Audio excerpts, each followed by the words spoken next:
Hello guys, ito yung pangpakulay sa uban.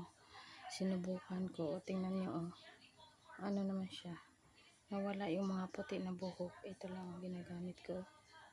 Sinubukan ko kasi ang dami kong nakikita sa TikTok na gumagamit ng ganito. So ngayon, maganda naman yung result niya. Ayan.